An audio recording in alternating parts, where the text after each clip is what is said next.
என் பேர் செல்வராணிங்க. எனக்கு 67 வயசு ஆகுது. நான் திருவண்ணாமலை மாவட்டம் செங்கத்தை சேர்ந்தவங்க. எனக்கும் எங்கள் வீட்டுக்காருக்கும் ஒரு 10 வருஷமா ரொம்ப உடம்புக்கும் முடியல. அதாவது அவருக்கு முட்டி வலி, பேச்சு வரல, ஷோல்டர் பெயின் இதெல்லாம் இருந்தது. நிறைய ஆங்கில முறையிலேயே வைத்தியத்தை எடுத்துக்கிட்டோம். எல்லாருமே சர்ஜரி பண்ணணும் அப்படின்னு சொன்னாங்க. எனக்கு L4, L5 ப்ராப்ளம், அடுத்தது முட்டி வலி, வேரிகோஸ் அப்படின்ட்டு ரொம்ப பல சிக்கலில் தான் நான் இருந்தேன். நிறைய ஹாஸ்பிட்டலுக்கும் போனேன். இதுக்கு தீர்வெல்லாம் கிடைக்காது, அப்படியே மெயின்டைன் பண்ணலாம் அப்படின்னு தான் சொன்னாங்க. அதுக்கப்புறம் இங்கே வானகரத்தில் இருக்கிற ஆயுர்வேத ஹாஸ்பிட்டலுக்கு நான் வந்தேங்க. அதுக்கப்புறம் மேடம் பேசுகிற ஒரு ஊக்கத்துலேயும் தைரியத்துலேயும் நாங்கள் 2 பேருமே ஜாயின் பண்ணாங்க. அதுக்கப்புறம் இங்கே போனப்போ 2 நாள் கழிச்சு எனக்கு ஆஸ்பத்திரியில் இருந்த ஒரு நினைவே இல்லைங்க.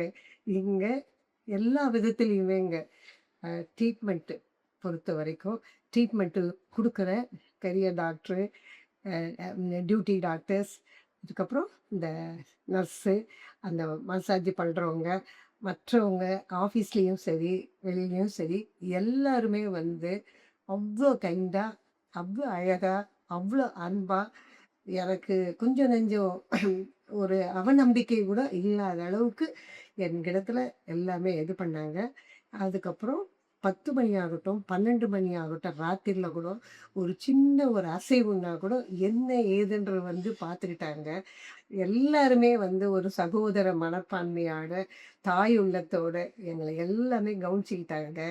இப்போ ஒரே சின்ன விஷயம் கூட ஒருத்தர்கிட்ட கூட என்னால் ஒரு குறை கண்டுபிடிக்க முடியல. அவ்வளோ ஒரு பர்ஃபெக்டாக, டிசிப்ளின்டாக, நீட்டாக, அழகாக ட்ரீட்மெண்ட்லேருந்து எல்லாமே செய்தாங்க. ஃபுட்டு பார்க்கும்போது உண்மையிலே இந்த சென்னையில் இந்த அளவுக்கு நமக்கு வேலைக்கு பார்த்து பார்த்து பார்த்து ஒரு அம்மா வீட்டில் இருந்த மாதிரி எங்களுக்கு வேலைக்கு எல்லாமே அந்த டைமுக்கு வந்துக்கிட்டு இருந்ததுங்க.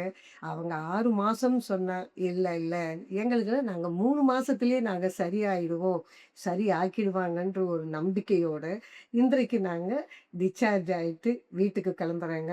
ரொம்ப மகிழ்ச்சியோடு கிளம்புறேங்க. யார் வேணாலும் ஒரு நம்பிக்கையோடு இந்த ஹாஸ்பிட்டலுக்கு நீங்கள் ட்ரீட்மெண்ட் எடுத்துக்கலாம். ஆத்மார்த்தமாக நான் அனுபவித்த இந்த சந்தோஷத்தை உங்ககிட்ட நம்பிக்கையோட நான் உங்ககிட்ட பகிர்ந்துக்கிறேங்க. எனக்கு இது வரைக்கும் அன்பாக, அழகாக அரவணைத்து எங்களுக்கு எல்லா விதத்திலேயும் உதவிகரமாகவும் திருப்திகரமாக இருந்த அனைத்து உள்ளங்களுக்கும் நன்றி.